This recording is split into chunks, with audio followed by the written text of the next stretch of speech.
All right, welcome to the number one Bengals podcast. I'm Dadio McDuke. I'm joined as always by John Sheeran. Yeah, and John, look, you love offensive linemen, and you are really excited about how we can improve the Bengals offensive line. David DeCastro was released by the Steelers in a very unprofessional way. He commented about it, how it's just billionaires being billionaires, right?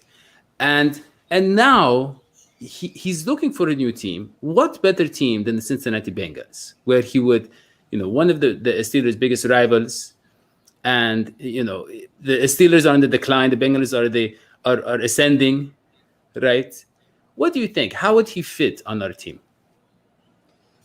So the whole beef now that he has with the Steelers, it actually creates this new angle that we get to talk about because Castro is, I think, 31 years old. He was from that same draft class that Kevin Zeiler was. Kevin Zeiler was picked, I believe, 3 picks after DeCastro, and DeCastro's had a very illustrious career in Pittsburgh. And the scheme that Pittsburgh typically ran when DeCastro was there, it's not exactly the same as the one that Frank Pollock intends to run. Steelers ran a lot more power, a lot more man and gap concepts compared to a wide zone scheme. So I think the scheme fit is not exactly like fitting like a glove, but DeCastro's still obviously talented enough when he is healthy to start for basically any team that he wants. But now that he has this vendetta against his former team, he's calling shots at the owners and the Rooneys.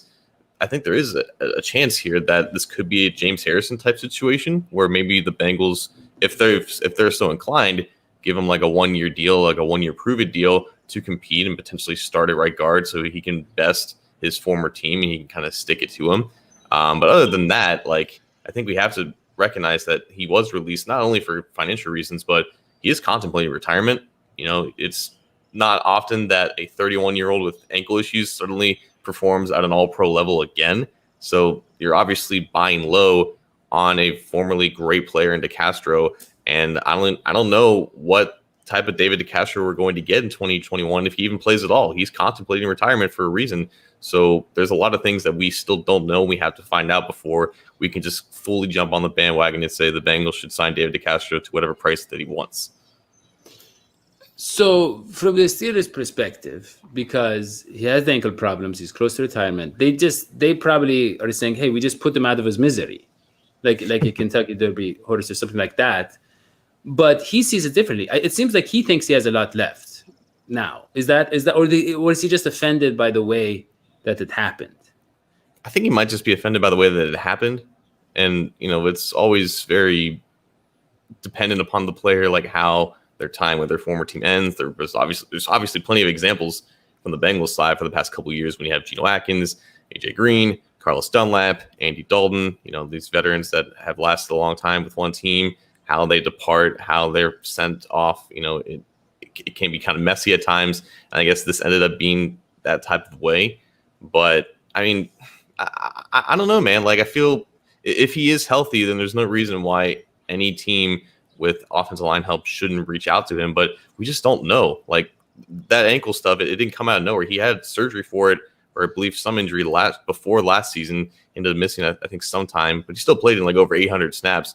I think if you just look at him, though, if you had to choose, or if you had to guess if he's still at the same level or if he's on the decline, you would probably say he's on the decline now. And even if he isn't fully an unstartable player, he's closer to that than what he used to be when he was making Pro Bowls consistently. Okay, I get that, but it's still going to be hard to get the 6-time Pro Bowler, 2-time All-Pro on a minimum deal, don't you think? Mm-hmm. I mean, maybe if you're a contender, maybe the Chiefs, maybe the Bucks. I don't know. No, if the Chiefs didn't already sign every single offensive lineman known to man this offseason, they would probably be the favorites. And I'm sure there's other contenders to do it as well. And that's going to be something on his mind. Like he's going from a team that had not lost more than 8 games since the beginning of the Marvin Lewis era. So he's consistently used to winning, being in the playoffs and competing at that time. So I would imagine he still wants to kind of go for that. But again, there is the rivalry aspect. Like, is he so mad at Pittsburgh and their ownership for doing this to him or doing him like this that he wants to go to a division rival who also needs offensive line help? And he knows that he would get an immediate opportunity to start. So I think that would be in consideration because he has made a lot of money in his career. I'm not sure it's entirely about that. And then the other question is, because we know the Bengals are kind of stubborn or not very risk-taking.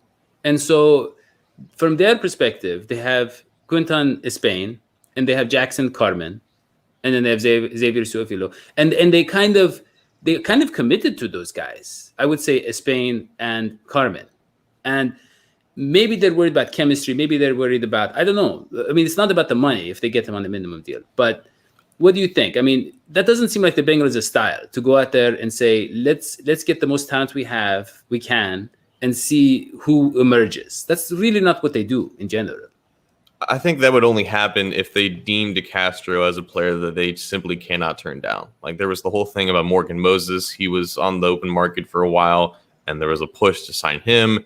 But, is Morgan Moses good enough for them to deviate from their plans at right tackle with Riley Reiff? Obviously not. Morgan Moses is now with the New York Jets. If David DeCastro is in that next tier, if he is so good, if they view him as this high-quality player still to this day and so good that they have to get him to start over Jackson Carman as a rookie in 2021, then that would be the only way that happens. But I don't think they would sign David DeCastro unless they were confident that he is that player and he's still that player. So that's going to be the biggest variable with this whole thing. Like David DeCastro is a great name. He's had a great career, but it's all about what are you doing now and what have you done for me lately? And they have a lot of recent tape on him to make that judgment. Yeah. Okay. I think that's enough talking about a guy who last played for the Steelers. I feel a little bit dirty now, John. Just talking about him so much, pretending, he's probably not going to end on the team. We shouldn't dedicate so much time to him. Let's move on, John. Let's move on. Joe Burrow said in an Instagram post, he wrote, "See you in September." Did you see that, John? I did, yeah. Yeah, and he was looking in a particular direction. We don't know who he is going to see in September. We don't know what they have planned. But a lot of people are interpreting this to mean he's going to play the first game of the season, and maybe we won't see him before that. Maybe he's done practicing. I don't know. There's so many different interpretations out there. Well, I thought it was just he was on a social media hiatus. Like he was posting on Instagram, "See you guys in September." Maybe he's not posting until the season starts. He's actually looking towards the Ohio River in this picture, so maybe he's going out there. I wouldn't recommend that. The Ohio River is a disgusting landmark in Cincinnati. Do not go in that water by any means whatsoever. Only if you have a really nice boat that won't sink. But that's the price of developing a country, John. I mean, the Procter and Gamble has done so much service to our country. The toothpaste that you use, the soap that you put in your hair, all of that. Yeah. So yeah, I don't know what he was looking at. But it is exciting. Anything Joe Burrow does is exciting. His teeth is everything. I'm just so excited. Okay. You can't really see his teeth here. He's got them kind of hidden a little bit. Yeah, that's the mystique. Maybe he has new teeth again. We don't know. He could be changing teeth. Yeah, but you did see the robotic leg. You can see the leg, with the very heavy brace. So he's taking precautions. Okay.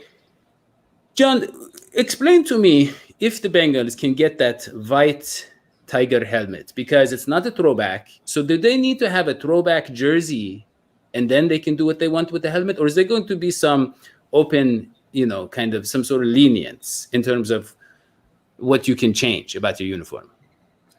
The NFL is not very keen on lenience, as you well know. I think with this helmet rule, it is specifically for alternates or throwbacks.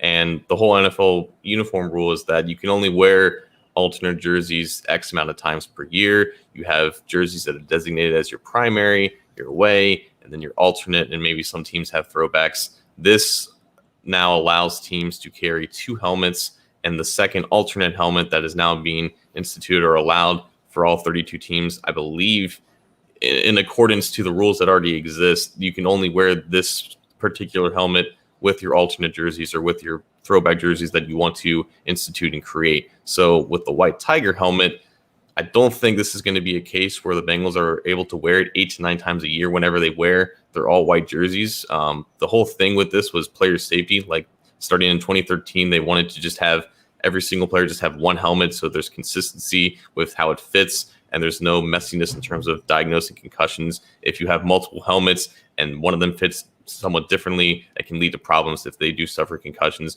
But now I think they're allowing it so that players can wear alternate helmets, provided that they have enough time to get used to it, to practice with it, to make sure that it fits just as well as their primary helmet. So that is the one hurdle that they were able to overcome. But I don't think this is going to be a case where it's like college and teams are just rolling out different helmets every single week. No, I think with the Bengals, yeah. Go ahead, sorry. No, like if they want a white tiger helmet, I think like they can do that. Like there's nothing stopping them from doing that. I think the problem is the amount of times that they can wear it a year. Yeah, I get what you're saying, but I think knowing the Bengals and their love for history and their love for insisting on using the letters that spell Bengals instead of using a Bengal tiger, right? They love the B. They love the old helmet that spells Bengals. It spells it out in case somebody doesn't know what a Bengal tiger is. It's like, read this. Whereas I think the image helps. No, but really, I mean, John, when does it end? Like, you know what I mean? What I'm trying to say is, if they're going to spell out the B and not show what a tiger looks like, what's next? Like, maybe they could, instead of having stripes, they just have like, squares, black and orange squares, and say, these are the colors of a tiger. Now study these and you will go see a tiger somewhere else. I want to see the tiger on the Bengals. I want them to look like tigers. But I'm very afraid, John, what I'm trying to say is I'm very afraid that they're going to go with the throwback. So the original Bengals helmets, with the Bengals on them, along with their jerseys. I don't know if they're going to do the white as their alternates. That's what I'm worried about. But I know Hoji's very happy. He would be very happy because he insists that the white tiger is sick, and I don't know, some of go ahead. I think the throwback is probably the most likely too. Yeah. I think that was something Elizabeth Blackburn alluded to when the uniforms were being released. Now there was a possibility of another uniform being added into the future. Obviously, this opens the door for that because you're not going to use or try out these throwback uniforms with the striped helmet. So that would probably be my guess, because then they can only wear it X amount of times. There's no complications with wearing the white tiger helmet only a certain number of times. But yeah, I mean, I thought you would like the throwbacks. Like, that takes you back to when you were like 30, in the 70s. I feel like it was in the prime of your life and would have brought back some good memories. No, John, this is the prime of my life because I'm doing the show with you. Yeah, it was all building up to this. John, we have 9 people watching this show. Could you, back in the 1970s, I could not imagine having 9 people listen to me. So this is the prime of my life. But yeah, I like the throwbacks. Like I said, John, do you ever go and look at Bengals merchandise? Like, they have the hoodies and the t-shirts and all that, and it's just B, B, B, B, B. Do you remember how beautiful? You're probably too young. It was 2003, I think, they discontinued. I remember. You remember? Okay. Yeah, so they still have it. Yeah, but it was everywhere. You had the tiger everywhere. You had it. I had one of those, like, what do you call them? Those college type jackets with the little tiger, and nobody knew it was a sports team. They just thought this was a really fancy design. Like, it's like, this guy must have spent upwards of $25 on that jacket. It's just like, it was so much. I think that was a big reason that a lot of people became Bengals fans, because I don't know. We talked about this with Emily Parker, and she wasn't willing to budge. So you're saying they should just bring back like the uniform from the 90s, essentially? Yeah, 97 to 2003, I think. Yeah. Mm-hmm. Yeah, but it's not going to happen. Do you know why, John? Why not? Because you haven't found your way. You haven't infiltrated management. And that's what I keep telling you, John. I need you to be an agent for us in management. But look, man, if Goodberry can't do it, I don't know why I would be able to do it. After all the training, I haven't trained Goodberry. But okay. Look, I don't know. Did you have anything else you want to talk about? No, dude, you're the one putting together the schedule. Okay. All right. So listen, don't forget to subscribe to our podcast, the Believe in the Number One Bengals podcast on iTunes, a Snitcher, or a Scratchify, or whatever the other things that you have, and leave a 5-star review. And also subscribe here on YouTube. And and follow John on Twitter, only if you're going to be nice to him. He has enough haters, just if you're nice. Okay, that's all we have. We'll see you next time. So long, sweetie. Bye.